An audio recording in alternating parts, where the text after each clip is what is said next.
That was Nuclear Assault, Tom's choice. But yes, last night I luckily, or unluckily, got to see Need for Speed, which comes out tomorrow.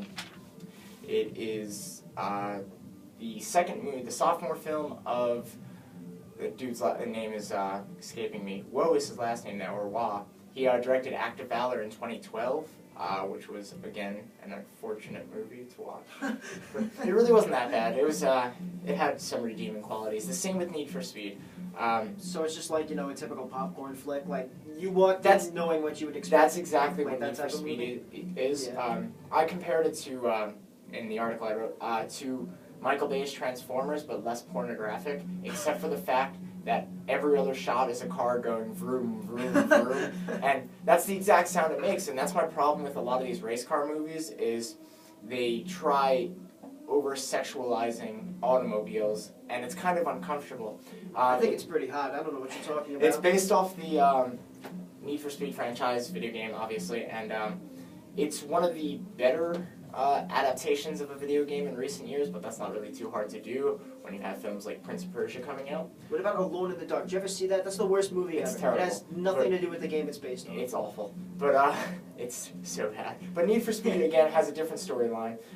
This time, Toby Marshall, who's portrayed by Aaron Paul, is arrested for a murder he didn't commit and a murder of his friend. And now it's a revenge story of him trying to get back at the, try to, recover what happened. And it has potential. It's really not a bad storyline. The story's decent. It's not clever because the script is god-awful. The script is one of the most cliche, terribly written. it's so cliche that it's just so bad. Is it all one-liners? No, not even. It's just so Or it's just really poorly No, written. it's just poorly written. It's everything you'd expect. The movie's extremely predictable to the point where the main villain, when you're first introduced to him, he's wearing a black turtleneck in springtime when everyone else is wearing tank tops, and you're like, okay, he's the villain. And the friend who dies, that makes him go to jail, the reason why he goes to jail, the friend who dies might as well just be called I Die, because from the moment you meet him, you realize, this guy's gonna die. There's no way he's living through the entire... There's absolutely no way he could possibly survive, because that's how poorly written it was. It was the first time the screenwriter did write a script. Everyone's name is slipping my mind tonight, but he's an executive producer on a lot of indie films, and I guess he's like, I'm going to try to write a script, and it didn't work, but hopefully practice will make perfect, but with a start like this, I don't think much practice will help. But outside of all of that, it's an entertaining film. I can't say I hated it. I expected so little of it. I wasn't really going to enjoy the film, but it had redeeming qualities. Aaron Paul, who is hot off of Breaking Bad. Have you watched it? No, I haven't. His performance is incredible in Breaking Bad, and I'm glad because this movie shows that he won't be known as just the guy from Breaking Bad.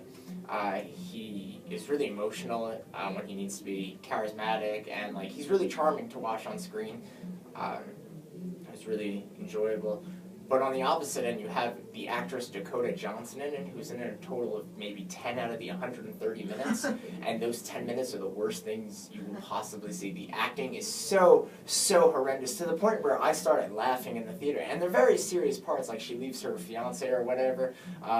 It's not really too much of a spoiler. So we're talking Resident Evil 1 voice acting? Like that? No, bad? it's... Because the thing is with that, it's voice acting. Here, you're watching this person... her facial emotions? You're watching her give it her all, and you realize that she completely missed the mark. It was... And going back to the director, because obviously he has to direct the actors, what the hell was he thinking? And, I assume there were multiple takes of this, and if these were the best takes with her, those must have been really, really bad. Well, maybe she, just... looked pretty good in the audition, and then when they actually had her filming scenes, they were like, oh god. That's excuses for everything. She wasn't good, and she's starred in other things that have been decent, but it was awful. The funniest part, I think, was do you know Kid Cudi? No. He's a rapper, and he was recently on Brooklyn Nine-Nine, and it wasn't bad, but he was in it, and he was really like, it was stupid comedy, but it was like kind of like, all right, I could laugh at this. It was kind of, it gave me a few chuckles. I don't think when it wanted to be a comedy film, I don't think it really succeeded. But when it wanted to be a drama, it did a decent job. Again, because of Aaron Paul, who I'm just really happy he did such a good job, because this may lead to future movies, future television shows. I'm hoping he's going to be on Better Call Saul, the new Breaking Bad spinoff. Need for Speed, though, I'm glad it's not Transformers, because I hate Michael Bay. I tried to liking him, but it just doesn't work. The script is horrendous. Aaron Paul's performance is great. The directing is okay, except for Dakota Johnson, where it becomes awful. Cinematography, it's nothing really too special, except for a lot of the car crashes. They used a lot of GoPros, so there's like mini cameras you can put underwater. Oh, okay. Yeah, and it was really yeah. They filmed that radio commercial with them. But yeah, they were during the car crashes. They were excellent, and like it was kind of scary in a way to look at, because cars are flipping over and you feel like you're inside the car. Which brings me to 3D, because I saw it in 3D in the most unnecessary 3D movie I've ever seen. I hate 3D already. Yeah, I can't watch 3D. It really hurts my eyes. 3D is the stupidest invention ever.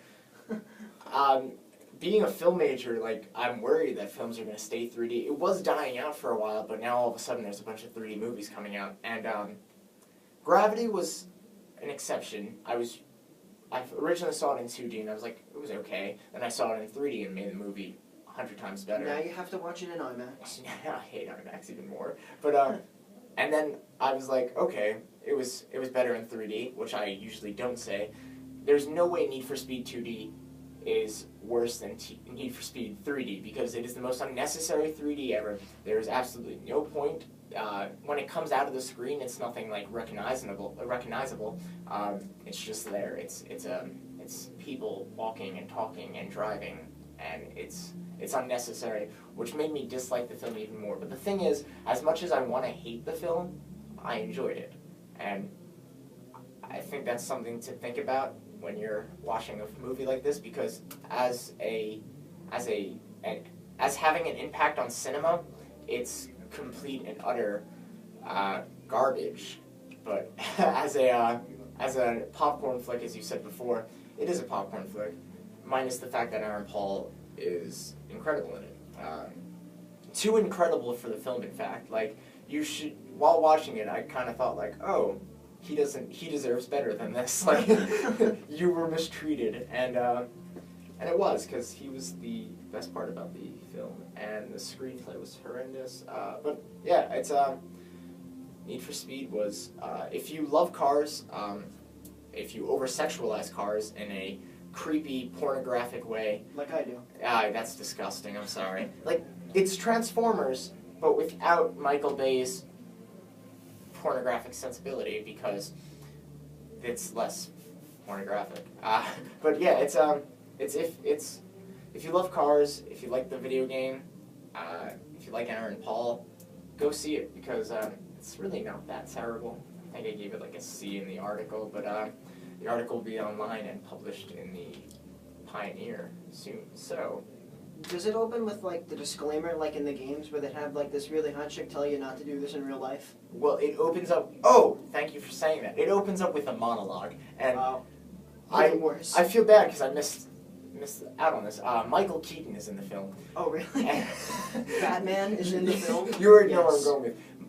The plot is so bad that they need Michael Keaton to just talk a bunch of random stuff, like to continue the story, because if it weren't for Michael Keaton, the story wouldn't have progressed. He's like the head of this race car, this racing thing, this racing illegal street race. An underground street racing ring? Street race, and he's really funny. He's kind of quirky in a way, but it's Michael Keaton, so he's kind of like a pleasure to watch. It's the film is about this street race and getting revenge there. It's over 2 hours to film. It's 130 minutes, and 110 minutes of it is getting to this race. And it's kind of like that movie Dinner for Schmucks, where the movie's Dinner for Schmucks. You expect it to be dinner with or for schmucks. You expect it to be about the dinner, and it is not about the dinner. It is about getting to the dinner. And that's exactly what this thing is about with a race, though. So, Michael Keaton, he's okay. Screenplay, terrible. Dakota Johnson, awful. Aaron Paul, really good. Entertaining film. Yeah, check it out. Just, I don't want it to make too much money because I don't want them to make a sequel. So, like, I just want... Dude, they're gonna make like 10 sequels already. I know. Which worries me because, like, it's gonna be another Fast and Furious. And, But they're not gonna be, like, numbered sequels. It's gonna be like Need for Speed, Hot Retribution.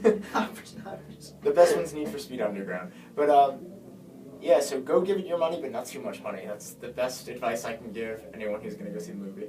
But it's really entertaining. I didn't hate it. That's a good slogan. Need for Speed. I didn't hate it. Hey, that works. So basically, if you have, so if the movie theater's doing like some bargains or something, Yeah, go see definitely. it. Like, yeah, there are theaters that do that. So yeah, go check it out. But there are better movies out there right now, so go see those first. But anyway, that was Need for Speed. Here is Arctic Monkeys with "Snap Out of It."